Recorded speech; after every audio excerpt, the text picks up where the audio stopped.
আসসালামু আলাইকুম। আমার বেঙ্গলি ব্লগার পিউ চ্যানেলে তোমাদের সকলকে জানাই স্বাগত। তো আশা করি তোমরা সকলেই ভালো আছো। আমরাও আলহামদুলিল্লাহ ভালো আছি। তো আবার হাজির হয়ে গেলাম তোমাদের সামনে নতুন একটা ভ্লগ নিয়ে। তো চলো আজকের ভ্লগটা আমি এখান থেকে শুরু করছি। এখন বেজে গেছে সকাল 8:30। তো দেখো সকালে 8:30 বেজে গেছে। আজকে কিন্তু আমি অনেকটা সকালেই উঠে গেছি। তো একটু ভালো লাগছিল আলহামদুলিল্লাহ বলেই কিন্তু আমি উঠে গেছিলাম সকাল 7:15-তে। তোমাদের দাদাভাই উঠেছিল, আমিও উঠে গেছিলাম। তো উঠে ওর জন্য করলাম ঘুগনি সেদ্ধ করে রাখা ছিল, তোমরা তো জানোই যে রাত্রে সেদ্ধ করে রাখি। তো ঘুগনি করলাম, তারপরে তোমার ওকে মুড়ি টুড়ি সব খাবার ভরে দিলাম, পানির বোতলে পানি ভরে দিলাম, যেমনটা রোজ করতাম। তো সেগুলো ওকে খাবার টাবার ভরে দিয়েছি, চা করে দিয়েছি, ও চলে গেছে। আর দেখো মেয়েও কিন্তু ঘুম থেকে উঠে গেছে। তো ও রাত্রে পরেছিল ড্রেসটা, ওটা খুলে দিলাম, নাইট ড্রেসটা। তো খুলে এখন দেখো চেঞ্জ করে দিচ্ছি। আর মেয়েও খুব তাড়াতাড়ি উঠে গেছে। তো অসি দেখো আমার মায়ের কাছে ঘুমিয়ে থাকে। তো সেই জন্য ও ঘুম থেকে উঠে গেছে। ও ঘুম থেকে উঠে নুরাইয়ের কাছে চলে এসেছে মামা মামা করে দেখা করতে। তো বসে দেখো গল্প করছে, আর ওর জামা কাপড় পাল্টে দিচ্ছি, ওকে সোয়েটার পরে দিচ্ছি। তারপরে কিন্তু ওর প্যান্টটাও চেঞ্জ করে দেবো, বাথরুম নিয়ে যাবো দিয়ে। তো সকালবেলাতে ওর ড্রেসটা চেঞ্জ করে রাত্রে চেঞ্জ করে দিই, তার কারণ আমি প্রতিদিনই রাত্রে আমার মেয়েকে ওই যে বাটলির যে অলিভ অয়েল থাকে না, সেই তেলটা দিয়ে প্রতিদিন আমি রাত্রেবেলায় তেল মাখাই ওকে পুরো শরীরে। মানে এই শীতকালটাতে, গরমকালে নয়। গরমকালে একটু হালকা করে বডি লোশনটা লাগিয়ে দিই।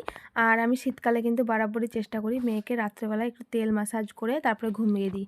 তো আমার মনে হয় একটু এতে আরাম পাবে, ঘুমটাও ভালো হবে। দেখো মেয়েকে পুরো ব্রাশ ট্রাশ করে মুখ টুক ধুয়ে দিয়েছি, ক্রিম লাগিয়ে দিয়েছি, শুধু চুলটা আঁচড়ানো হয়নি। তো খেয়ে নি, ও খাওয়া দাওয়া হয়ে গেল। আর দেখো আমি চলে এসেছি রান্নাঘরে। তো রান্নাঘরে সকালে কিন্তু মামুনি ফুলকপি আলুর তরকারি আর হচ্ছে মেথি শাক আলু বেগুন দিয়ে ভাজা ভাজা করে রান্নাটা করে নিয়েছে। ভাতও মানে বসিয়ে দিয়েছে, হয়নি ভাতটা।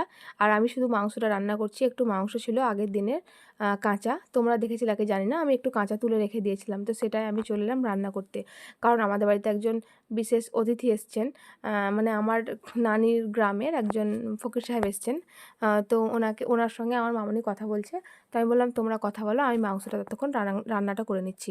আর আমি গত রাত্রে সবজিগুলোকেও কেটে রেখে দিয়েছিলাম, যার জন্য মামনি সকাল সকাল আমার ঘুগনি টুগনি করার পর রান্নাগুলো কিন্তু সেরে নিয়েছে। করছি তো। আর এই দেখো বন্ধুরা, ওখানে মাংসটাকে ভিজিয়ে রেখেছি, ওদিকে মশলাটা কষাতে দিলাম, তোমরা তো দেখতেই পেলা। তো ওখানে মাংসটাকে ভিজিয়ে রেখেছি। আর কথা বলতে বলতে দেখো ভাতটা দেখলাম, তো ভাতটাও কিন্তু হয়ে গেছে। তো ভাতের ফ্যানাটাকে প্রথমে আমরা একটু ফেলে দিই, তাহলে মনে হয় ভাতের ফ্যানটা ঝরাতে একটু সুবিধা হয়। ওই জন্য দেখো মানে একটু বেশি পানি দিই তো ভাতে, ওই জন্য ফ্যানাটাকে আগে একটু বেসিনের মধ্যে ফেলে দিলাম। তারপরে কিন্তু আমরা একটা বাটির মধ্যে ঠেকা দিয়ে দিই। তো কারা কারা এভাবে করো অবশ্যই কমেন্ট করো। আর তোমরা যে দেখতে পাচ্ছ রান্নাঘরে একটা ছোট্ট গিজার লাগানো আছে আমাদের। তো গিজারটা শুধু লাগানোই আছে, জানো তো, পাইপটা কলে লাগায় না। মানে আমার মামনি প্রচণ্ড বিরক্ত খায়, অল্প অল্প পানি পড়ে, ওই জন্য খুলে রাখে। আমার কিন্তু সকাল সকাল মানে খুব ভালো লাগে, কিন্তু ওটা খুলে দিয়েছে মামনি, আমি সেদিন লাগিয়ে নিয়েছিলাম, তো আবার খুলে দিয়েছে। আর রান্নাঘরটা এখন পুরো অগোছালো নোংরা হয়ে আছে। রান্না বান্না করে নেব, তারপরে কিন্তু একদম রান্নাঘরটা ভালো করে গুছিয়ে নেব। আর এদিকে একটু দেরি হয়ে গেল, তার কারণ হচ্ছে ওইদিকে যে আমার মানে ফকির সাহেব নানু এসছে, তার জন্য একটু খাওয়া দাওয়ার ব্যবস্থা, মানে ভাত টাত নয়, একটু টিফিন মিফিন এগুলো সব কাটাকুটি, মানে এগুলো সব রেডি করলাম, দিলাম। তার জন্যই রান্না করতেও একটু দেরি হলো মাংসটা। তো দেখো বন্ধুরা, মশলাটা কিন্তু মনে হচ্ছে প্রায় কষানো আমার হয়ে গেছে। আর বেশি কষাবো না, অনেকটা কষানো হয়ে গেছে। এবার আমি মাংসটা এর মধ্যে দিয়ে দেবো। তো একসঙ্গে মানে টমেটো, আদা, রসুন একসঙ্গে মামুনি এটা মিক্সিতে পেস্ট করে রেখে দিয়েছিল। আলাদা করে আমি আর কিন্তু টমেটো ফমেটো কেটে দিইনি, একসঙ্গে বাটা ছিল, সেটা আমি দিয়ে দিয়েছিলাম। তো দেখো মশলাটা আমার ভাজা ভাজা হয়ে গেছে। আজকে পানিও দিইনি, এরকমই শুধু তেল দিয়ে মশলাটাকে কষিয়ে নিয়েছি। আর ঝাল তো দিই না আমার মেয়ের জন্য, মেয়ে ঝাল খেতে পারে না, ওই জন্য আমরা তরকারিতে ঝালটা খাই না। মানে এরকম যখন কোনো ভর্তা মর্তা করি সেটাতে লঙ্কা ব্যবহার করি, তাছাড়া তরকারিতে লঙ্কা খাই না। তো দেখো মাংসটাকেও দিয়ে দিলাম, খুব বেশি মাংস ছিল না, একদমই অল্প পরিমাণে ছিল, একবেলা মতো হয়ে যাবে। তো রাত্রে তখন ডিম করে নেব, দিনে এই মাংসটাতে হয়ে যাবে। তোমার দাদা ভাইয়ের জন্য একটু তুলে রাখবো, ও রাত্রে রুটি খাবে, তো তার জন্য মাংস দিয়ে রুটি আলু ভাজা করে দেবো। তো এটা থেকে একটু তুলে রেখে দেবো। তো চলো এখন ভালো করে মাংসটাকে একটু কষিয়ে নিই আর তোমাদের সঙ্গে কথা বলি।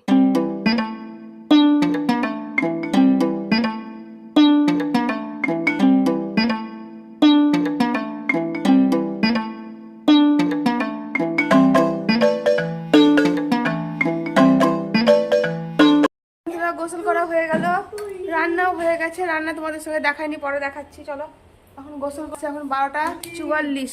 তো সামলাছি। তো যাচ্ছি এখন ছাদে, নুরায়া আমি দখল করে নিয়েছি। এখন ছাদে যাচ্ছি, চাপ দিতে পারছি না, তো চলো ছাদে যাই দিয়ে কথা বলি। ছাদে মা মেয়ে এখন একটু চুল শুকাবো। এই দেখো আমার মেয়ের চুল অনেক বড় হয়ে গেছে, ও মাথাতে কাপড় ধরে নিয়েছে। চেয়ারে বসবো না, শোনা সবে বসবো, এটা বিশাল, চেয়ারে বসবো না। তো চলো চুলটা একটু শুকিয়ে নিই, কিছু শর্ট ভিডিও করতে হবে আমাকে, কালকে শর্ট ভিডিও দিতে পারিনি।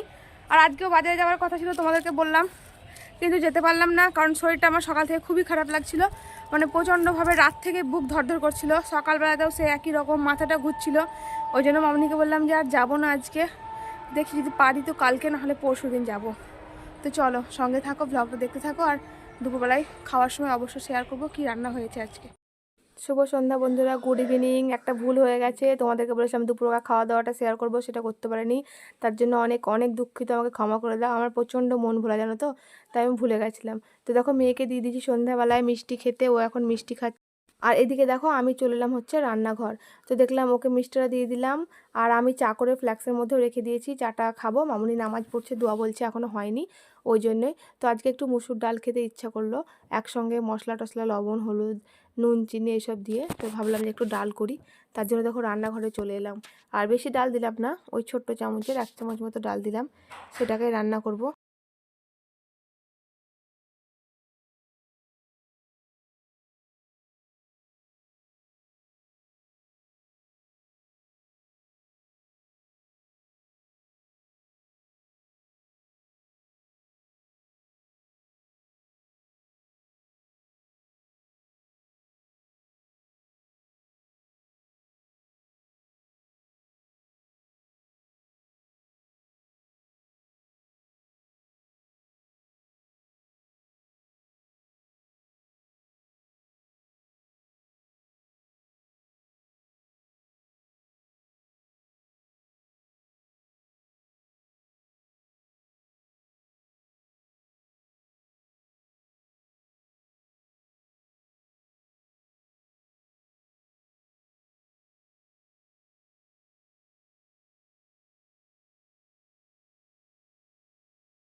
আমার খুব ভালো লাগে, যদি ওর মধ্যে একটু লঙ্কা পড়তো তাহলে টেস্টটা আরও সুন্দর হয়ে যেত, কিন্তু আমার মেয়ে ঝাল খায় না, ওই জন্য আমি লঙ্কা দিলাম না।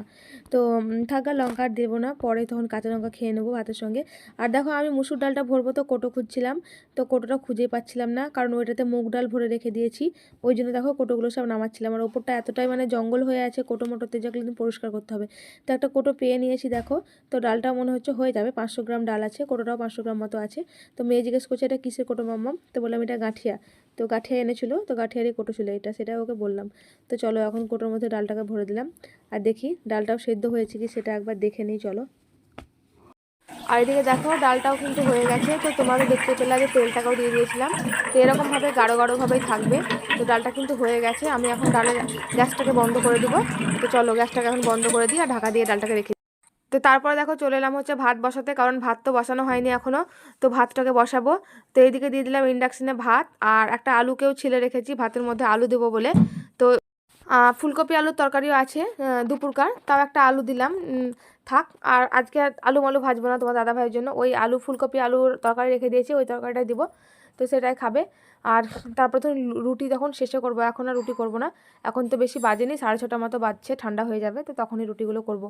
তো চলো, আর মেয়ে তো সেই পাকোড়া খাওয়া বলছিল, যে চিকেনটা রেখেই দিয়েছিল, চলো পাকোড়াগুলো দুটো ভেজে নিই। আর এই দেখো মেয়ে বায়না করছিলো কবে করবে কখন করবা, তো দেখো কর্নফ্লাওয়ার ছিল না, ওই জন্য আমি করছিলাম না। তো কর্নফ্লাওয়ার ছিল না বলে একটু বেসন দিয়ে দিয়েছি, আর ঝাল তো বুঝতে পারছো দেওয়া যাবেই না, তাই খেতে অতটা স্বাদেরও হয়নি খুব একটা, বেশ মোটামুটি হয়েছিল। তো ওটাই একটু ছড়া চিকেন রেখেছিলাম, সেটাকে এখন ভেজে দিচ্ছি ওকে, ও ব্যস্ত করছিল যে কখন করবে কখন করবে। আর ও এখন বসে আছে রান্নাঘরে অপেক্ষা করছে কখন ভাজা হবে আর এক পিস টেস্ট করবে। তো সেই জন্য দেখলাম কবে থেকে বলছে, আর আমি দুদিন থেকে ভরেও রেখে দিয়েছি করবো বলে, করাও হচ্ছে না। তো দেখলাম যাই না হয় করেই দিই। আর তারপরে রুটি আর করতে হবে না, তোমাদের দাদাভাইকে আমার মেয়ে বললো বিরিয়ানি আনতে, তো বললো ঠিক আছে তাহলে বিরিয়ানি নিয়ে যাব, ওই জন্য দেখো দেখলাম রুটিও করার দিই আজকে। তো চলো পাকোড়াটাই করে দিই, আর তোমরা দেখতেও থাকো, সঙ্গে থাকো ব্লগটা আমার অবশ্যই। তারপর পাকোড়াটা ভাজা হয়ে যাক, গরম গরম পাকোড়া খাবো, দিয়ে তখন তোমাদের সামনে আবার চলে আসবো। তো এই দেখো বন্ধুরা ব্লগ শেষ করতে চলে এলাম। তো তোমাদের দাদাভাই দেখো এইমাত্র এলো, আর এই দেখো কপালে কি করে বসেছে। তো ওইখানে ছিল ওর একটা আঁচিল ছিল, সেটাকে একটা ওষুধের দোকানে বলেছে কেটে দাও। দেখো কেটে দিয়েছে, তো রক্তই বন্ধ হয় না। ব্যান্ডেজ লাগানো ছিল, যে এখন এইমাত্র বোরনে লাগিয়ে দিলাম। আর এই দেখো বাপিটি মিলে এখন বসে বসে খাচ্ছে। কি খাচ্ছ তোমরা? বিরিয়ানি।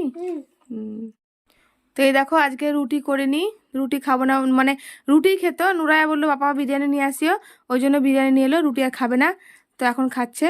তো ঠিক আছে বন্ধুরা, আজকে আমাদের ব্লগটা এই পর্যন্ত। তো এখানেই শেষ করছি আজকের ব্লগটা। যদি তোমাদের আমার ব্লগটা একটু ভালো লেগে থাকে তো চ্যানেলটাকে আমার সাবস্ক্রাইব করে দিও, লাইক কমেন্ট আর শেয়ার করতে ভুলো না। আর এই দেখো এদিকে আমি কিন্তু মশারি টশারি সব খাটিয়ে একদম রেডি করে রেখেছি, এদের খাওয়া দাওয়া হয়ে গেলে আমরা শুয়ে পড়বো। তো ঠিক আছে বন্ধুরা, খুদা হাফেজ, আসসালামু আলাইকুম, দেখা হচ্ছে আবার নেক্সট ব্লগে।